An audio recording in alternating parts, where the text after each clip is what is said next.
आत्मा स्वरूप से सिद्ध समान है, अनादि अनंत है, स्वतंत्र ज्ञाता है, बेहद ज्ञान गुण से पूर्ण ज्ञान मात्र है। उसमें परद्रव्य की क्रिया, राग का अंश मात्र भी नहीं है। मैं केवल ज्ञाता हूँ, ऐसी प्रतीति जिसने की, जहाँ की वही मिथ्यात्व का, उसी के मिथ्यात्व का नाश होता है। और जो अनंतानुबंधी क्रोध, मान, माया, लोभ का उदय आत्मस्वरूप में स्थिरता होने में विघ्न रूपता, स्थिरता में बाधकता, उसका अभाव किया, यानी उस अस्थिरता का नाश किया। जिस भाव से भव टूटे और जिस भाव से भव ना टूटे, उसकी समझ के बिना कोई कहे कि त्याग और वैराग्य की उत्कृष्टता से एक अवतारीपना हो जाएगा, तो यह मिथ्या बात है। जिसे ठीक करना है उसे अठीकपना हटे नहीं, तब तक सच्चा धर्म हो नहीं सकता। सम्यक उसी का नाम है जो आने पर टलता नहीं है। सदगुरु के लक्षण की सच्ची पहचान बिना आत्मज्ञान में क्या स्थिति है, स्वरूप स्थिति क्या है, स्वस्वरूप क्या है, इसके भान बिना आत्मज्ञान नहीं होता और आत्मज्ञान बिना एक अवतारीपना होता नहीं है। यदि कोई कहे कि हम उत्कृष्ट त्याग व वैराग्य पूर्वक धर्म क्रिया करते हैं, उससे मुक्ति मिलेगी, किंतु वर्तमान में अपूर्ण विवेक ज्ञान के बिना चाहे जितना त्याग या वैराग्य करे तो भी भव कम नहीं होते, इतना तो निश्चित है। अब आगे की बात कही जा रही है कि आत्मज्ञान के विकास की 14 भूमिका हैं, माने 1 से लेकर 14 गुणस्थान हैं। मोह व योग टलने की अपेक्षा से 14 प्रकार की भूमिका यानी गुणस्थान कहे जाते हैं। चौथे गुणस्थान में आत्मज्ञान, आत्मभान या आत्मज्ञान की पवित्र भूमिका अंतर में प्रकट होती है। उससे बढ़ती हुई स्थिति यानी स्वरूप स्थिति बढ़ती है 5वीं भूमिका यानी 5वें गुणस्थान में। उससे ऊपर 6ठी 7वीं भूमिका में नग्न निर्ग्रंथ मुनिर्पद कहलाता है। वहाँ स्वरूप स्थिति विशेष है। 7वें गुणस्थानक में विशेष हो, वहाँ से प्रमादवश अस्थिरता होकर 6ठे गुणस्थानक में आते हैं। तब शिष्य को उपदेश, धर्म की प्रभावना, देवगुरु धर्म की भक्ति, 12 अनुप्रेक्षाएं, 4 भावना आदि शुभ विकल्प होते हैं। उपदेश में झूठे देवगुरु, शास्त्र, जैनाभास आदि का निषेध भी करते हैं, लेकिन वो निषेध के दौरान भी द्वेष नहीं है। आहार विहार की वृत्ति भी उठती है, फिर भी आत्मस्थिरता में बाधा नहीं है। यहाँ पर उपदेशक पना होता है, यह भी कहना चाहते हैं। 13वें 14वें गुणस्थान की 13वें और 14वें गुणस्थान में जो जीव होते हैं, यानी कि जीवन मुक्त दशा की बात अगर करें तो निशंक प्रतीति समान है। माने चौथे गुणस्थान की प्रतीति और 13वें 14वें गुणस्थान में जो अरिहंत केवली हैं, दोनों की प्रतीति समान है। फिर भी स्थिरता और ज्ञान की रमणता में तारतम्यता का भेद पड़ता है। चौथे गुणस्थान में श्रेणिक जैसे धर्मात्मा के बेहद अभेद सामर्थ्य की प्रतीति ऐसी निर्मल है कि जिस प्रकार की प्रतीति केवल ज्ञानी जीवन मुक्त परमात्मा की होती है। फिर भी पूर्व भव में आत्मवीर को उल्टा मोड़ा था, इसलिए शीघ्र पुरुषार्थ उठाकर पूर्ण होने के कामी ऐसे धर्मात्मा इस संसार के संयोग में थोड़े काल तक रुके रहते हैं। विषय भोग का निमित्त होता है, फिर भी अवक्ष आहार व अनाचार नहीं होता। उन्हें अंदर में बिना अंतराल की यानी धारा प्रवाह रूप त्रिकाल शुद्ध स्वरूप की ऐसी सम्यक श्रद्धा है कि मैं तो सिद्ध समान शुद्ध ही हूँ। ऐसी दृढ़ प्रतीति के जोर से एक भव में केवल ज्ञान पूर्ण पवित्र दशा प्राप्त करके मोक्ष जा सकते हैं। श्रेणिक धर्मात्मा जैसे अनंत जीव एकावतारी हो गए, वर्तमान में भी गृहस्थ वेश में ऐसे धर्मात्मा हो सकते हैं। श्रीमद जी स्वयं ज्ञान दशा में स्थित थे। देह की अंतिम अवस्था के समय वे कह गए कि जो स्वरूप है वह अन्यथा नहीं होता, मैं तो सिद्ध समान निर्दोष हूँ। ऐसी निशंक दृष्टि का सम्यक्त्व, अभिप्राय का निर्भयपना, निर्दोषपना, निशंकपना वर्तमान में भी होता है। स्वरूप प्राप्ति का वेदन अंतरंग में उन्हें कभी खिसकता नहीं है।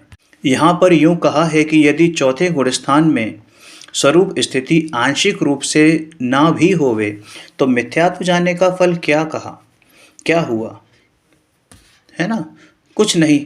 अतः भाई रे, यदि यथार्थ स्वरूप स्थिति व सम्यक अभिप्राय की निशंकता न होवे तो श्रेणिक आदि को एक अवतारी बना कैसे हो सकता है? उनको तो एक भी व्रत या प्रत्याख्यान नहीं था, फिर भी अगले भव में तीर्थंकर होंगे।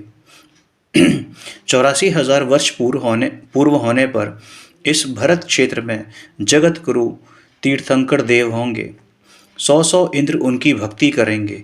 6 महीने तो उनके तीर्थंकर की माता जी की स्तुति करने हेतु इंद्र स्वर्ग से आएंगे और कहेंगे, हे धन्य माता, रत्न कुक्षी धारिणी, आपकी कुक्षी में यानी आपकी कोख में त्रिलोकी नाथ तीर्थंकर भगवान 6 महीने बाद पधारेंगे और रत्नों की बारिश होती है। ऐसी अपूर्व महिमा है। उपचार से इस आत्मा की महिमा समझे, ऐसा कह रहे हैं। लोगों को ऐसी अलौकिक बातें सुनकर ज़रा आश्चर्य लगे, किंतु ऐसा ही है। खुद को संसार की बातें ठीक लगती हों, है ना, उसका वर्तमान जीवन का, आयुष्य का व्यर्थ में विचार करता है, किंतु आत्मा के अद्भुत ज्ञान ऐश्वर्य की, सम्यक ज्ञान की अपूर्व महिमा सुनी नहीं है, इसलिए आत्मा का सामर्थ्य क्या हो सकता है, इसका विचार नहीं करता। वर्तमान आयुष्य व उसके जो संयोग आने वाले हैं, वे पूर्व में निश्चित रूप से निर्णीत हो चुके हैं, फिर भी उसमें बाहर से ठीक करने के विचार वाले पूर्व भव का ख्याल नहीं करते। पिछले काल के जिस भाव के कारण मैं वर्तमान में मनुष्य आयु लेकर आया हूँ, इसका कारण जो जीव जिस भाव के कारण त्रियंच पने को प्राप्त हुए, उनसे मेरे भाव भिन्न थे। माने मैं अभी मनुष्य आयु में हूँ और जो जीव त्रियंच में हैं, उनके परिणाम और मेरे परिणाम दोनों भिन्न हैं। इस प्रकार वह विचार नहीं करता है। और अब मैं वर्तमान में कैसा जीवन जी रहा हूँ, जिससे भविष्य का मेरा जीवन कैसा होगा, उसका सही विचार नहीं आता। भाई, मैं तो अनादि अनंत हूँ, मेरा भला बुरा करने वाला मैं ही हूँ, उसमें और किसी का अधिकार नहीं है। शुभ राग से भी सुख मिल सके ऐसा नहीं है, उसका सम्यक विचार नहीं है। पूर्व में जिस भाव में मैंने मनुष्यपना पाया, वह भाव भी यदि मैं निर्दोष रूप से टिकाए रखूं तो मनुष्यपना भी मिलेगा, ऐसा विचार भी नहीं करता। किंतु वर्तमान संसार संबंधित ही लक्ष्य, रुचि और आदर रखकर अज्ञान भाव से प्रवर्तन करता है। देखो, अगर हम शॉर्ट में बात कहें तो जो वर्तमान में मिली हुई असमान जातीय द्रव्य पर्याय है, ये मनुष्य देह है, इसको ही वो देह रूप से स्वीकार ना करके आत्म रूप से स्वीकार करता है कि ये देह ही मैं हूँ, इस मनुष्य का नाम ही मेरा है या मैं ही मनुष्य हूँ, ऐसे ही उसका आदर करता है कि मैं मनुष्य हूँ, ऐसा आदर करता है। और मनुष्य को वो पर्याय नहीं जानता, मेरा स्वभाव ये मनुष्यत्व है, ऐसा मानता है। इस प्रकार उसे जीव का नित्यपना भासित नहीं होता। अमुक खास खास गुण होने पर ही फिर से मनुष्यपना मिलेगा, इस बात का पता होते हुए भी अन्यथा आचरण करके इस भव को गंवा देता है। बड़ा आश्चर्य है। आत्मा क्या है, ज्ञान क्या है, वह क्या कर सकता है, क्या नहीं कर सकता है, इसकी कुछ भी खबर उसको नहीं है।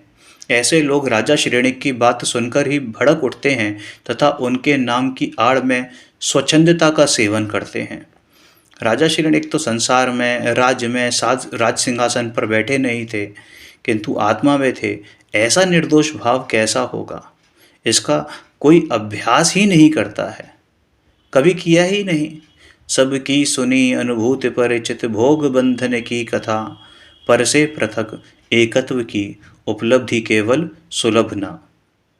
भाई, सच्ची बात जिसे सुनने को मिले, उसे उसका रुचिपूर्वक बहुत घोलन व मनन करना चाहिए।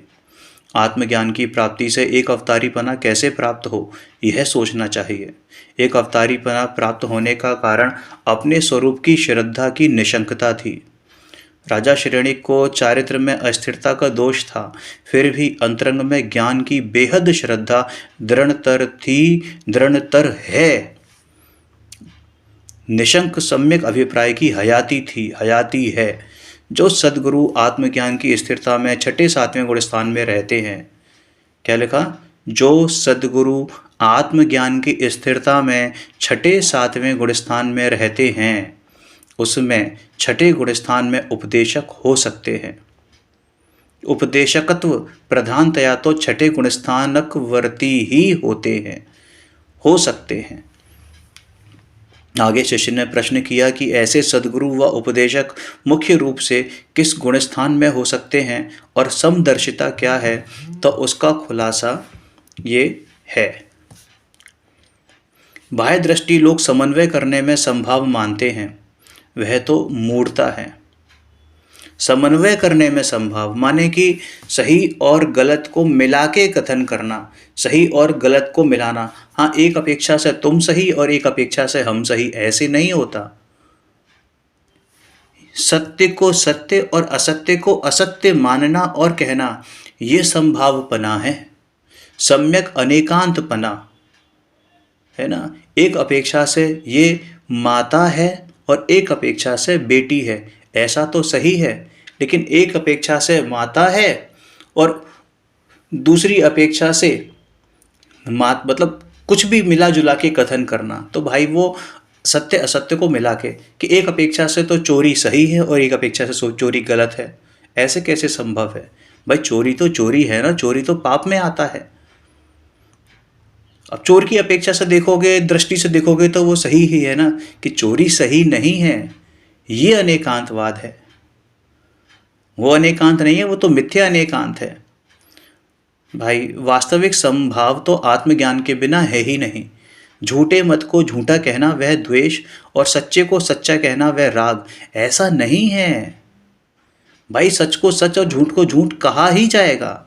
ज्ञानी संभाव में रहते हैं, फिर भी जैसा है वैसा जानते हैं, कहते हैं, बोध देते हैं, यानी ज्ञान भी कराते हैं और उपदेश द्वारा असत्य और मिथ्या भावों का निषेध भी करते हैं। लेकिन उस निषेध में रोष नहीं होता, द्वेष नहीं होता। धर्मात्मा अनंते हो गए, वे अपना काम कर गए। यहाँ तो धर्मोपदेशक सच्चे धर्म गुरु के लक्षण की व्याख्या करनी है। सच्चा लक्षण उसे कहें जो निर्दोष हो, अतिव्याप्ति, अव्याप्ति और असंभव इन तीनों दोषों से रहित हो। जैसे कि जीव का लक्षण है चेतना, तो इस गुण के द्वारा जीव को अन्य द्रव्य भावों से स्पष्ट भिन्न जाना जा सकता है, क्योंकि ये चेतना लक्षण एकमात्र जीव में ही है, क्योंकि ये लक्षण दोष रहित है।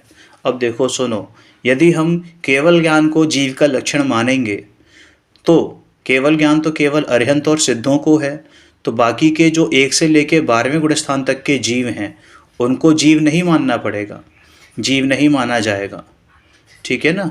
और अमूर्तिक पने को जीव का लक्षण मानेंगे तो पुद्गल के अलावा 5 द्रव्य अमूर्तिक होते हैं, तो सभी को जीव मानना पड़ेगा, ठीक है। तो ये अतिव्याप्ति दोष हो गया। और केवल ज्ञान को जीव का लक्षण मानना ये अव्याप्ति दोष हो गया। और स्पर्श को जीव का लक्षण मानना ये असंभव दोष हो गया। समझ में आया? इस प्रकार श्रीमद जी ने श्री गुरु का विशेष लक्षण यहाँ पर कहा है ना, कि जो मोक्ष मार्ग के प्रकाशक हों, मार्ग के सच्चे उपदेशक हों। उपदेशक की भूमिका मुख्यतः तो 13वें गुण स्थान की है। वास्तविक भूमिका तो 13वें गुण स्थान में जब दिव्य ध्वनि गिरती है, वही सच्चे उपदेशक है, वही सच्चे गुरु हैं। साक्षात तीर्थंकर परमात्मा आदि केवली सर्वज्ञ भगवान वे ही सर्वगुण संपन्न आत्म पुरुष हैं, आप्त पुरुष हैं, आप्त हैं। उनके अंदर सत्पुरुष के संपूर्ण लक्षण हैं। इससे नीचे की भूमिका यानी बीच के 7 गुण स्थानक से 12वें गुण स्थानक वंद्य बंधक भाव या विकल्प भी नहीं है, क्योंकि वह शुद्धोपयोग, पूर्ण शुद्धोपयोग का काल है। और चूंकि साधक अवस्था में छदमस्त दशा में है, तो उनका उपयोग एकमात्र अपने आत्मा में ही है, वहाँ पर वाणी भी नहीं होती, उपयोग ज्ञान से बाहर नहीं जाता। बिल्कुल एक पना यानी ज्ञाता ज्ञेय ज्ञान रूप निज स्वरूप का एकत्व रहता है, अतः वहाँ उपदेशकत्व नहीं है, उपदेशपना नहीं है। किंतु उससे नीचे की भूमिका में छठवें गुण स्थानवर्ती जो मुनिराज हैं, वो यथार्थ मोक्ष मार्ग के उपदेशक हो सकते हैं। वे गुरु परंपरा से सर्वज्ञ के न्याय को पूर्वापर अविरोध रूप से जानते हैं, अतः उपदेश दे सकते हैं। अन्य जीवों को धर्म प्राप्ति में निमित्त हैं और उनको मुख्यतया मार्ग उपदेशकत्व है। परम गुरु सदगुरु श्री सर्वज्ञ तीर्थंकर देव 13वें गुण स्थान में विराजमान हैं। वे संपूर्ण वीतराग एवं केवल ज्ञान संपन्न परमात्मा पूर्ण शुद्ध स्वरूप स्थित हैं। ऐसे तीर्थंकर आदि में परम सदगुरुपना योग्य है। और छठे गुण स्थानवर्ती मुनिराज संपूर्ण वीतरागता और केवल पद मोक्ष दशा के उपदेशक हैं, मोक्ष मार्ग के उपदेशक हैं, और उस दशा हेतु ही उनकी प्रवर्तना है, पुरुषार्थ है। जो परम सदगुरु तीर्थंकर आदि आप्त पुरुष के आशय व परंपरा से उस दशा को प्राप्त करने की विधि जानते हैं, उनको परम श्रुत पद होना उचित है। परम श्रुत पना होना है ना, परम श्रुत पद होना उचित है। ऊपर तीर्थंकर आदि कहने का तात्पर्य ये है कि किसी सामान्य केवली भगवान को भी उपदेशकत्व का योग होता है, जैसे कि गौतम स्वामी को था, जम्बू स्वामी को था। आज तो बहुत से जीवों को सर्वज्ञ के त्रिकाल गोचर ज्ञान की श्रद्धा में भी उलझन होती है, माने वो सर्वज्ञ की सर्वज्ञता को ही स्वीकार नहीं करते। तो भाई उसे तो आत्मा के भीतर का सामर्थ्य कैसे ज्ञान आएगा, उसके सामर्थ्य का कैसे भान होगा, उसका निर्णय भी नहीं होता।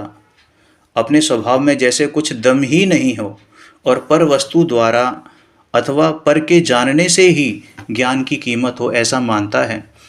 ये लोग व्यवहार में बहुत बह गए हैं। एक समय में तीनों काल को जाने, लोकालोक को जाने, उसी में जैसे केवल ज्ञान की महिमा हो, आत्मा का ऐश्वर्य हो, इस प्रकार के व्यवहार में बह गए हैं। भाई उनके समझने हेतु निश्चय से अर्थ कहा है। केवल निज स्वभाव नु अखंड वर्ते ज्ञान, कहिए केवल ज्ञान ते देह छता निर्वाण।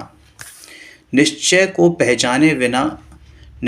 पहचाने बिना व्यवहार होता नहीं।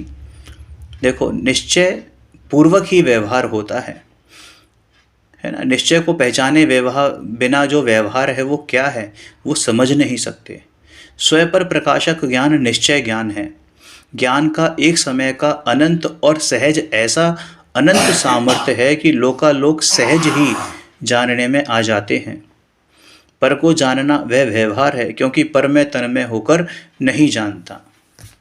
ऐसा कहा जाता है कि पर को जानना व्यवहार है, क्योंकि केवली पर को तन्मय होकर नहीं जानते और स्वयं को अपने में तन्मय होते हैं। स्वयं को जब जानते हैं, हमेशा ही जानते हैं, लेकिन उस समय भी यानी प्रति समय वो तन्मय होते हैं। किसमें? स्वयं में। यहाँ पर उपदेशकत्व मुख्य रूप से छठे गुण स्थान में कहा है, क्योंकि आत्मा के पूर्ण स्वभाव को शीघ्र प्रकट करने वाले तो माइंड इट, क्या कहा है कि आत्मा के पूर्ण स्वभाव को शीघ्र प्रकट करने वाले तो नग्न मुनि निर्ग्रंथ पद हैं। आत्मगुण के घातक दर्शन मोह सहित 3 कषाय का जिन्हें अभाव है, ऐसे धर्मात्मा ज्ञानी को सर्वविरति पना है। सर्वविरति पना है माने चौथे में अविरति, 5वें में देशविरति और छठे में सविरति, सर्वविरति, यानी सकल चारित्र प्रकट है। पूर्ण निर्ग्रंथ दशा है, वही वास्तव में गुरु हैं। मुनि दशा में स्वयं सन्मुखता रूप पुरुषार्थ का जोर बढ़ाकर वीतराग भाव इस हद तक पहुंच जाता है कि एक देह मात्र का ही परिग्रह होता है। अतः देह को वस्त्र से ढकने का राग भी मुनि को नहीं होता। अब कई लोगों को ये भ्रम है कि वस्त्र सहित भी मुनि हो सकते हैं या वस्त्र सहित भी परम गुरु या गुरु हो सकते हैं।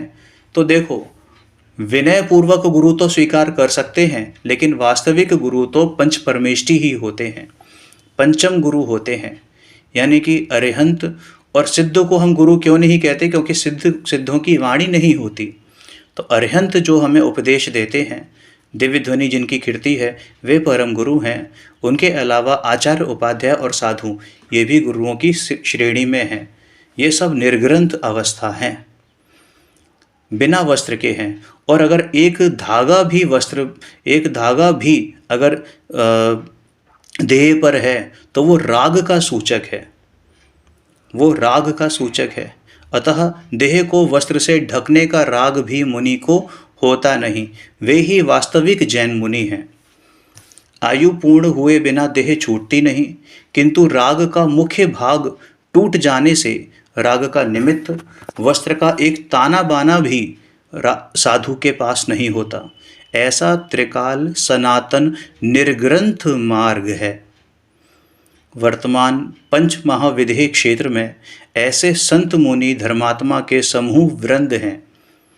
वर्तमान पंच महाविदेह क्षेत्र में साक्षात सर्वज्ञ देव तीर्थंकर भगवान त्रिलोकीनाथ सिमंदर प्रभु विराजमान हैं। वहाँ त्रिकाल एक ही निर्ग्रंथ मुनि मार्ग है। छठे सातवें गुणस्थान में विद्यमान ऐसे मुनि संपूर्ण वीतराग और कैवल्य दशा के उपासक हैं। उस दशा के लिए उनका पुरुषार्थ है। हालांकि वीतराग दशा को संपूर्ण रूप से प्राप्त नहीं की है, यह मुनिराज की बात है, फिर भी वे संपूर्ण वीतराग दशा पाने वाले हैं। तीर्थंकर आदि यानी जो सातिशय केवली भगवान, जिनको वाणी योग या उपदेशपना उदयमान है, वे भी आत्म पुरुष हैं। बल्कि सच्चे आत्म पुरुष तो वे ही हैं। उन्हें आहार, निद्रा आदि 18 दोष नहीं है। कई लोग अरिहंतों को कवलाहार होना मानते हैं। यह महान मिथ्यात्व है। कवलाहार या किसी भी प्रकार का आहार होना राग का सूचक है, और वे तो परम वीतराग दशा में यथाख्यात चारित्र में स्थित हैं, तो उनको कवलाहार कैसे हो सकता है? ऐसे परम पुरुष की सच्ची पहचान द्वारा जिसने आत्मधर्म जाना है, प्रतीति की है, आत्मामय अनुभव दशा वर्तती है, और इस मार्ग की उपासना में जिनकी साधक दशा उत्तरोत्तर अधिक अधिक प्रकट होती जाती है, ऐसे मुनि पल में छठे से सातवें, सातवें से छठे, सातवें, छठे सातवें में झूलते हैं, है ना। सहज ज्ञान की रमणता में झूलते हैं। सातवां गुणस्थान शुद्धोपयोग का काल है, और छठा गुणस्थान शुभोपयोग का काल है। जब वे मुनिराज शुद्धोपयोग में नहीं रह पाते तो गिरते हुए में शुभोपयोग वाले छठे गुणस्थान में आते हैं। मैं सिद्ध भगवान सरीखा ही हूँ, ऐसी अंदर में उनको प्रतीति रहती है। शुद्ध आत्मा की जाति को जानते हैं, और स्वरूप स्थित दशा की उपासना से जिनकी वह पवित्र दशा क्रमशः विशेष रूप से साध्य होती जाती है, ऐसे छठे गुणस्थानवर्ती मुनिराज, आचार्य, उपाध्याय, ऋषि, यति आदि आत्मधर्म के उपदेशक होते हैं। ये सभी निर्ग्रंथ दिगंबर साधु हैं। निर्ग्रंथ का दूसरा नाम ही दिगंबर है। उनके निमित्त से, इन सद्गुरु के आश्रय से जिनेश्वर तीर्थंकर तथा केवली जिन परम गुरु की तथा उनके शुद्ध आत्म स्वरूप की पहचान होती है। गुरुगम से खुद को अपने आत्म स्वरूप का ज्ञान जिनके निमित्त से होता है, उन सद्गुरु को भी मोक्ष मार्ग का उपदेशकपना अविरोध रूप से है, क्योंकि वे विरति मुनि हैं। वे विरति मुनि हैं। विरति मुनि कौन हो गए, है ना?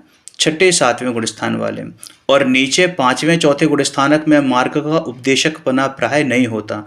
माने चौथे और पांचवें यानी जो गृहस्थ हैं, जो वस्त्र सहित श्रावक हैं, उनको मुनिपना चूंकि नहीं है, इसलिए उनको सद्गुरु की संज्ञा प्राप्त नहीं है। हाँ, उनको विनय पूर्वक लौकिक व्यवहार में वंदन तो कर सकते हैं, लेकिन अष्ट द्रव्य से पूजित नहीं हैं।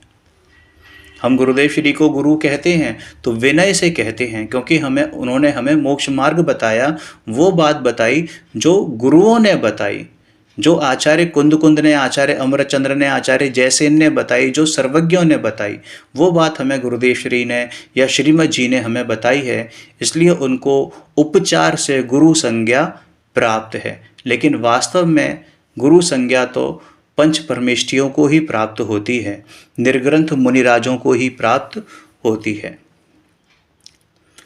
प्रसंग के अनुसार कोई उपदेश दे सकते हैं चौथे पांचवें गुणस्थान वर्ती जीव या श्रावक, लेकिन गृहस्थपना होने से बाह्य में अविरति का प्रसंग है, अतः वहाँ निर्ग्रंथ मार्ग का उपदेश देने में लोगों को अविश्वास रहने की संभावना है।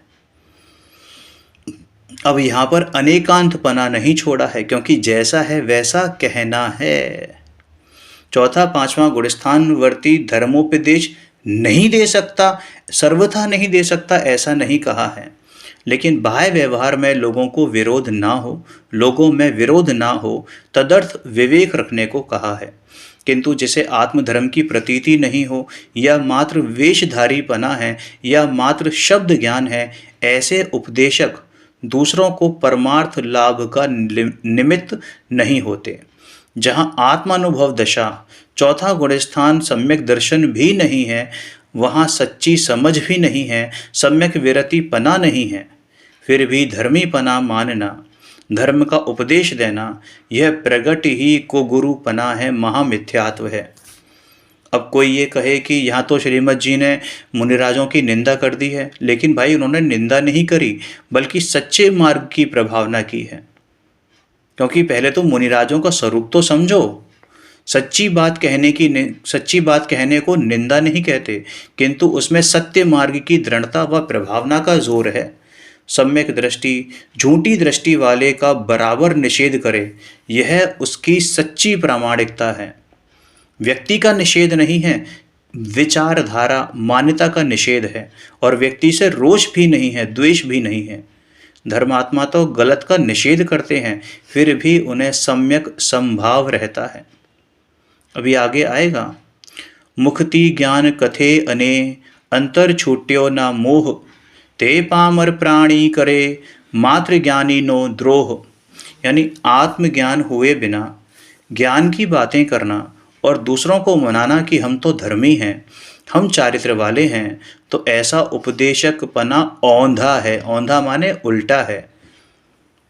श्रीमद् जी के एक पत्र में आता है कि जो गुण खुद में नहीं है वह गुण मेरे में है, ऐसा जो मानता है, मनवाता है, वह जीव क्षण मात्र में भव वृद्धि करता है। माने उसका भव सागर तैयार खड़ा है, भव संसार तैयार खड़ा है, स्वयं अपने आप को ठगता है। माने जो गुण है नहीं उसकी वो प्रकट प्रस्तुति करे तो वो अपने आप को ठगता है। जो जीव अपनी स्वच्छंदता ना छोड़े और कहे कि मैं जानता हूँ, और उल्टी दृष्टि व उल्टी मान्यता में मिथ्या संतोष मानकर बैठ जाए, उसको कभी भी सच्ची बात समझने का अवसर नहीं आता। भटकने के चक्र से बाहर निकलने का उसको मौका ही नहीं है। वह चाहे जैसी ऊंची लौकिक नीति का पालन करता हो, पंच महाव्रत का भी पालन करता हो, हजारों शास्त्रों का ज्ञाता हो, लेकिन भूल कहाँ हो रही है, मैं कौन हूँ, आया कहाँ से और मेरा रूप क्या, इसका विचार उसको नहीं है, इसकी पकड़ उसको नहीं है, तब तक उसका परिभ्रमण चालू ही है। इसलिए श्रीमद् जी ने सत समागम, अब कॉन्क्लूड करते हैं इसको, श्रीमद् जी ने इसीलिए सत समागम, सद्गुरु की सच्ची पहचान और उनका आश्रय करने को कहा है। अपनी होशियारी से अनंत काल में सब कुछ अनंत बार कर चुका है और अनादिकाल से करता ही आ रहा है। बहुत होशियारी, बहुत डेढ़ शाना पना जो है उसने झाड़ लिया है, और ऐसी होशियारी वो अनंत बार दिखा चुका है, फिर भी सन्मार्ग समझ नहीं पाया है। किंतु यदि सही मार्ग समझना चाहे, सच्चा प्रेम लाए, गलत अभिप्राय को छोड़कर अपना यथार्थपना समझना चाहे, तो सहज है।